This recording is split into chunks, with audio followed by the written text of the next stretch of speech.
everyone, welcome back to my advice channel.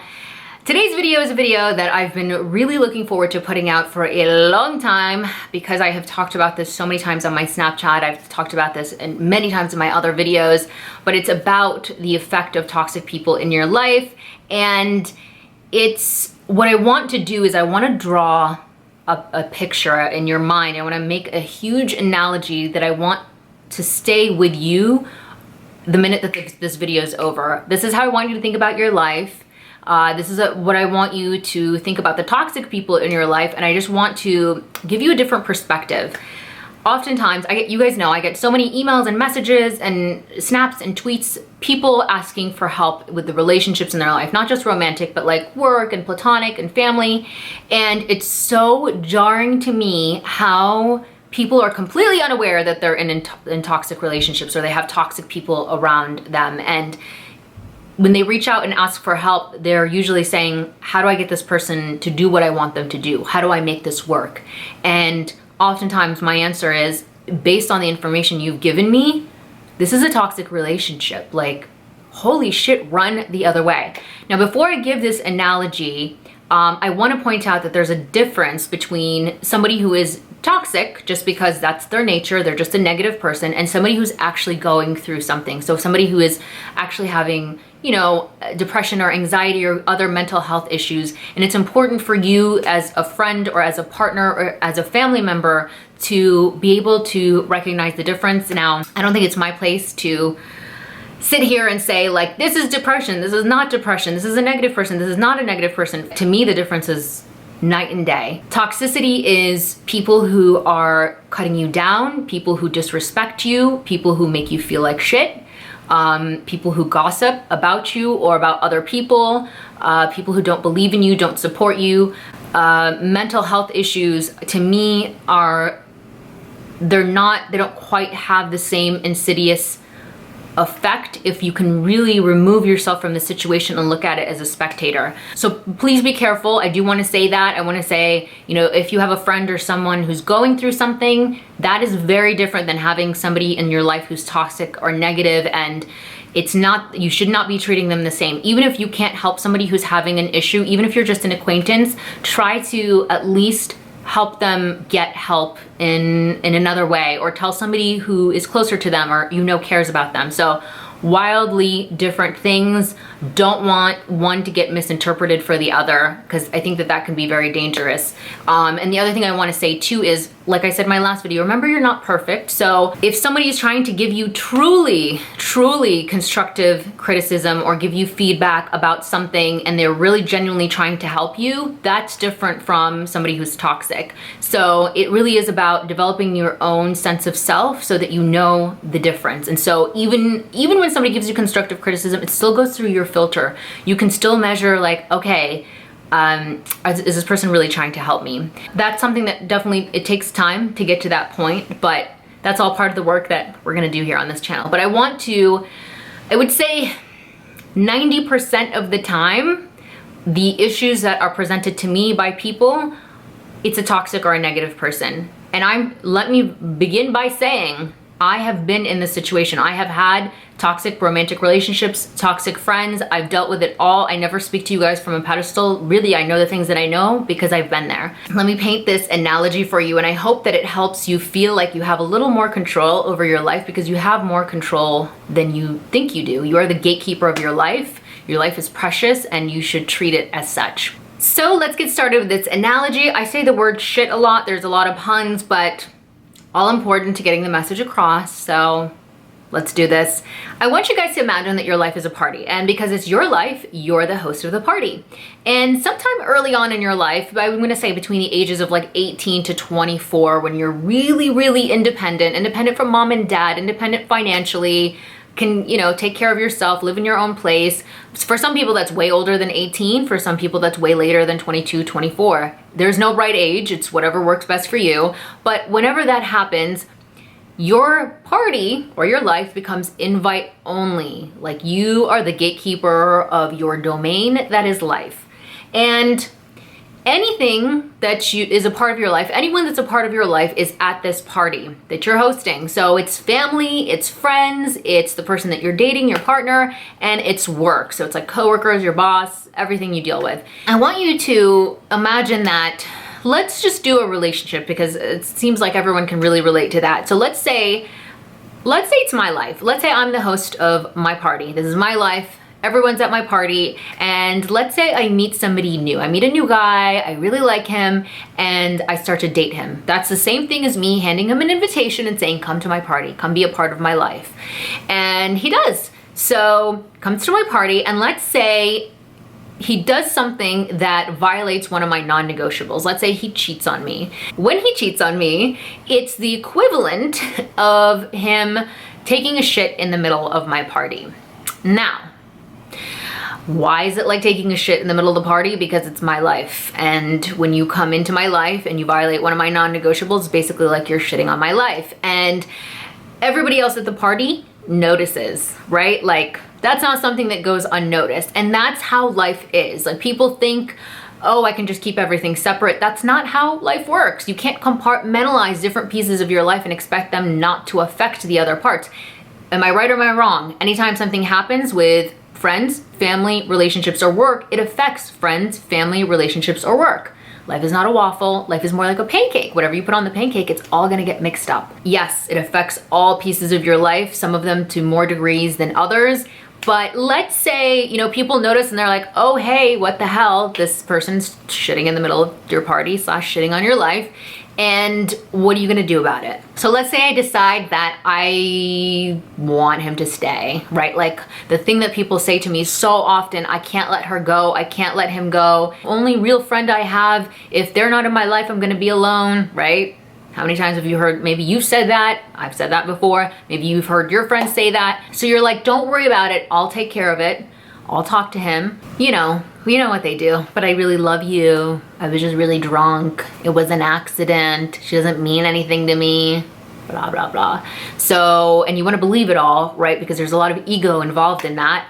So I let him stay. Let's say I let him stay. So he stays, and because people don't really change, he shits in the middle of my party again. He cheats on me again, or he does something that betrays another non-negotiable, right? Like, now it becomes like a character thing.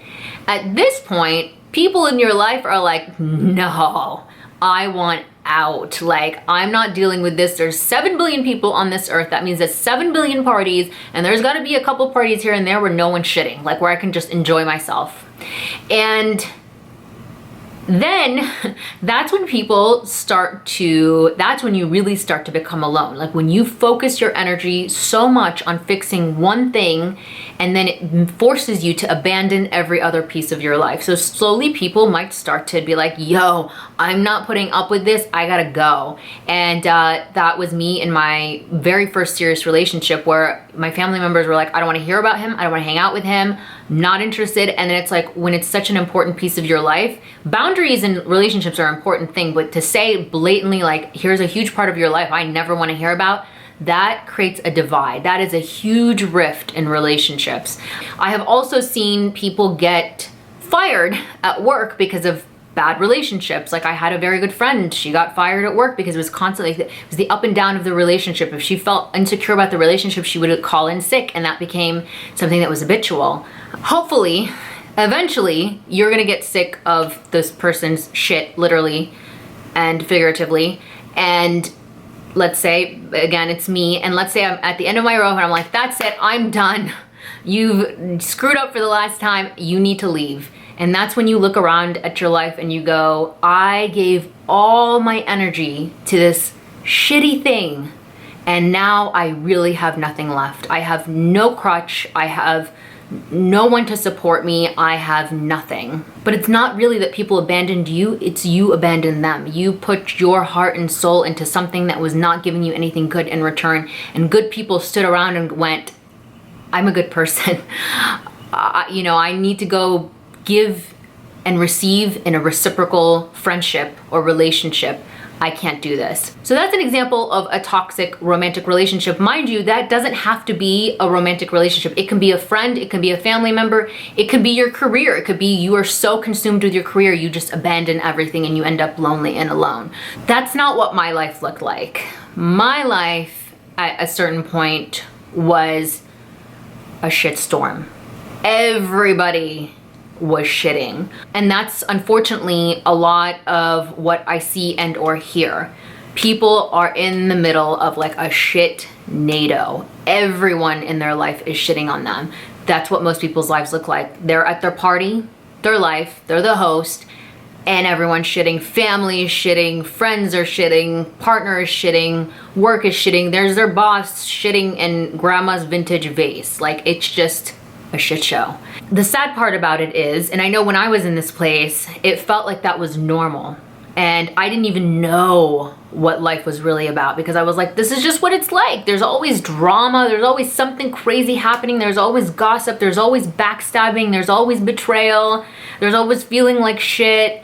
The funny thing is about having that kind of life is even amongst the absolute chaos, there's usually a couple of people here or there that are sane and they see your life for what it is. So it might be like a family member or two, or it might be a friend or a friend of a friend that's like an acquaintance or one of your coworkers where they're kind of like, yo, I see what's going on. I want you to know, usually they know because they've been there. Like I've been there, and they have a level of compassion and empathy, and they're just looking at you with sad puppy dog eyes like, I just want you to know that the door is right there. Whatever you don't want in your life, whoever is not okay in your life, you can ask them to leave.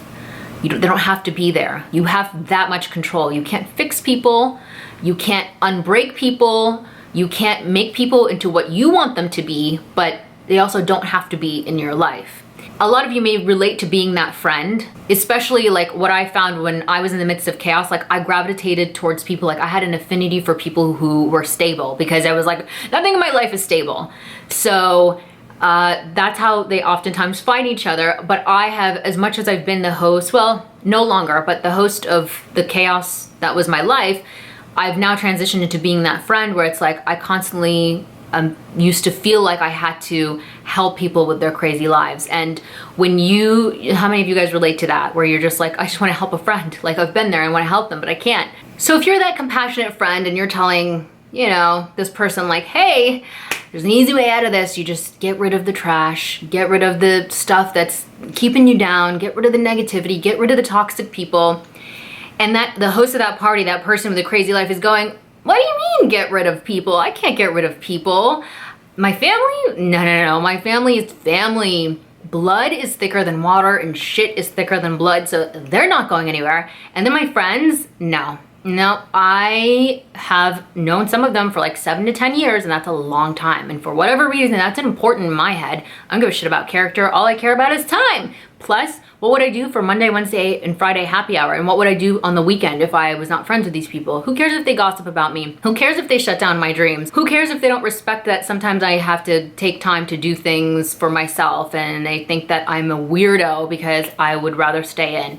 I need my friends. Can't be without them. And then the guy that I'm dating, I mean, he cheats on me, but we're just really passionate people. I think he's just, you know, like they say there's a fine line between love and hate, and sometimes I want to stab him in the jugular, but other times I just want to kiss his face off.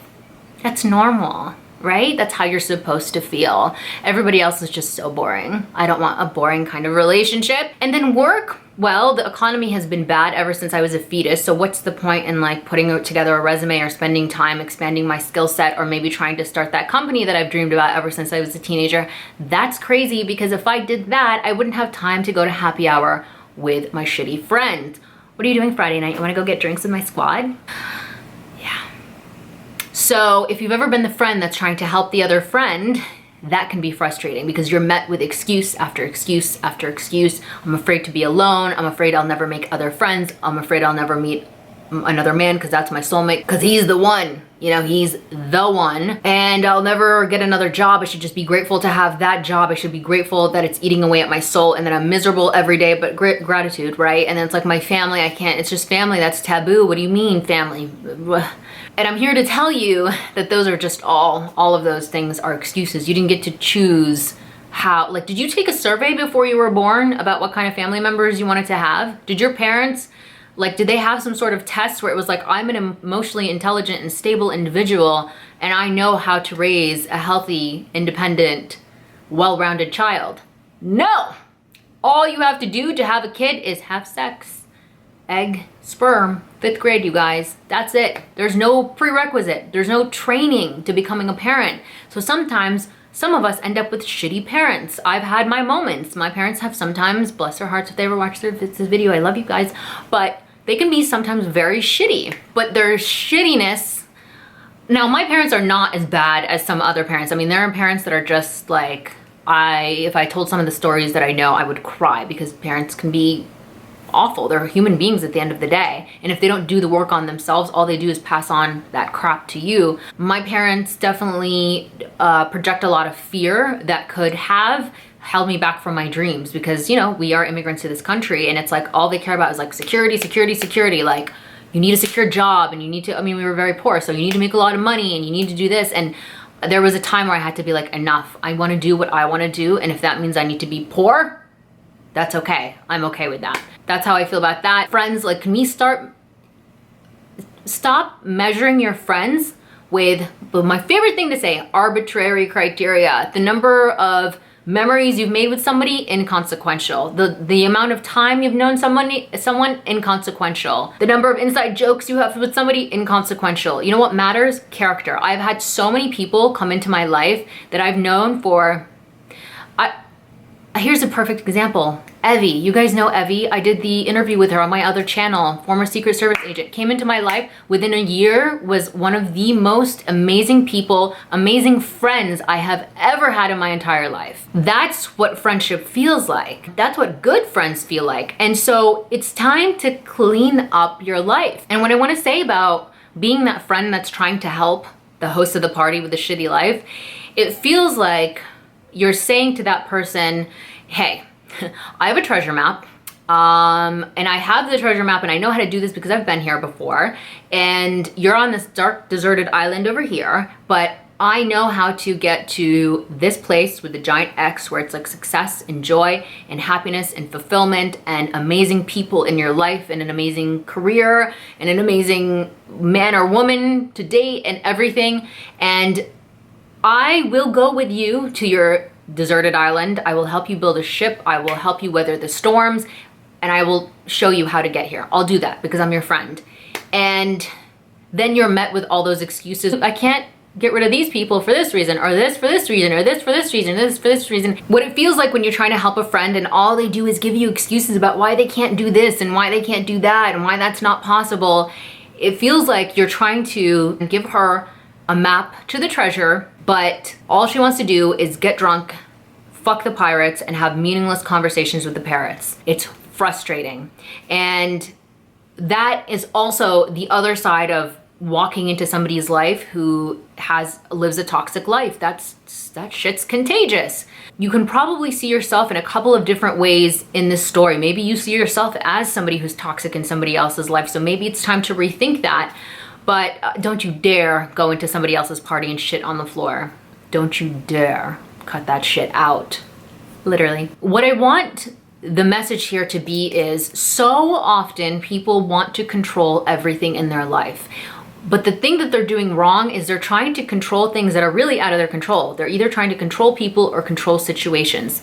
You can't do that. But what you can control is you can control yourself. You can control your responses, you can control your standards and your expectations, and then you can assert them. And the way that you assert them is you don't give time, energy, or emotion to shitty people. So the people that want to come in and they want to shit in the middle of your party, they don't get to stay. It's going to be a process. I will tell you personally, for me, it took 3 years. It wasn't until last year where I felt like I love the people who are in my life, and I have such amazing people in my life. I feel like I'm in a dream. The amazing thing that happens at that point is you sometimes you have to have a clean slate. You have to get the toxicity out of the way, because anybody who wants to come into this party, if they open the door and look in and they're like chaos, they're just gonna be like, nah, there's another party I would rather be at. There's some party somewhere where no one is shitting. And that's my life now. No one is shitting. The people that need boundaries, they have boundaries. The people that don't need to stay, they don't stay. They're gone, long gone. What happens over time is that your standards come up. You begin to have such incredible people in your life that anytime somebody new comes in, you go, no, my friends are amazing. The people that I've dated have been amazing to me. I'm sorry, you don't measure up, so you don't get to stay.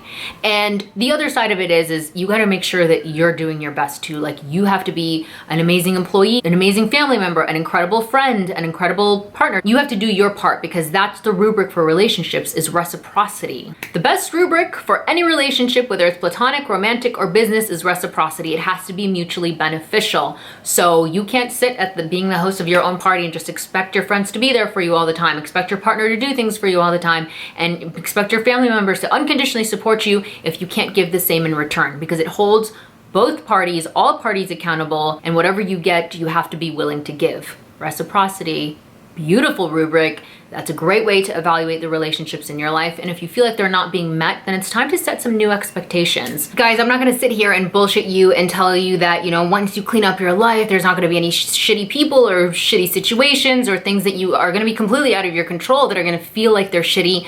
But the thing that you have to do is you have to learn to be a life alchemist. You have to turn shit into gold. That's the way that life is. That's the best way to survive life. And there are many things that I've had to endure personally that were really shitty. Many shitty things ever since I was a kid, ever since I was a teenager. But I wouldn't take those things back, because if I didn't experience those things, I couldn't sit here today and tell you about how to make your life better. I had to go through it so that I could sit here and tell you it's possible. You can live your dreams. You can be surrounded by people that love you and are happy for you, and they support you, and they're just the kind of people that you want in your life. That's what life is really about. And this is not coming from somebody who's lived a perfect life, who's like sitting on a pedestal like, let me tell you how to live your perfect life. I wouldn't trust somebody like that, because what do they know about hardships? The people that I love the most, the people that I listen to the most, are the people who have endured the tough shit in life, because they've had to live through something, and they come at me and at other people with compassion and with empathy and with hope and with possibility. So just be a life alchemist. Turn shit into gold. Let that be your mantra. Take your life on. Don't feel overwhelmed. It's gonna be a process. It may take you a couple of months if there's just one little piece you need to clean up. It may take you years, like it took me years. I'm just a person that didn't believe in second chances. I believed in third, fourth, and fifth chances. I want to give people the benefit of the doubt, but there is a tipping point at which that becomes detrimental to you, and it hurts you, and it weighs you down, and it burdens your soul, and it burdens your life, and your life is precious, and you should treat it as such. You should take care of it and take care of the people in your life, and you should give to the people who give to you. I hope that empowers you a little bit. And I hope that you think of the funny analogy the next time you're dealing with a shitty situation and you just think like, I'm so sick of this, I just want to be done with this. I hope that you start to take action. Just like I said in the last video, it's about action. It's not about thought. It's not about this person is ruining my life. This friend continuously like gossips about me or doesn't support my dreams or tells me my dreams are stupid. Great.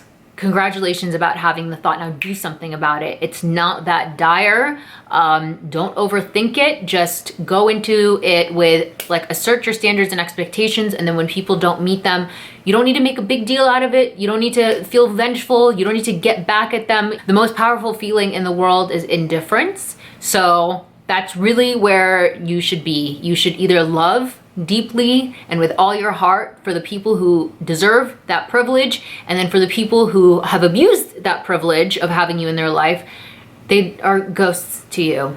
Ghosts. When I'm done with people, I have a rule, don't bring them up. I don't want to hear about it from friends, family members, nothing. They don't need to be discussed. And that's it. I'm done. I forge on. I have things to do with my life. I have an incredible life. I have incredible people in my life. That's what I want to spend my energy doing. I want to spend my energy helping people. I want to spend my energy creating. I want to spend my energy. I have like this I like on the best days, you guys, I actually think I can save the world, which maybe probably makes me batshit crazy, but I would rather chase that batshit crazy goal rather than spend my time looking at somebody's social media who I broke up with, or a friend that is no longer in my life, and be like, what is she up to? And look at this and look at that. Blah. It's not worth it. So you are the gatekeeper of your life. Remember that. And if you do your best to be a good person to the people in your life, and you do your best to improve every single day, then people should feel like it's a privilege to have you in their life. Set your standards high, you guys. Set your standards high, and then you gotta be a little cutthroat about who you let in. Because I'll tell you what, the people who are in my life, they know it's not an accident. I hope that that helps you guys out. I hope that that inspires you. And I just want to say thank you, as always, so much for watching. And I can't wait to share my next video. And I'll see you guys soon. Bye.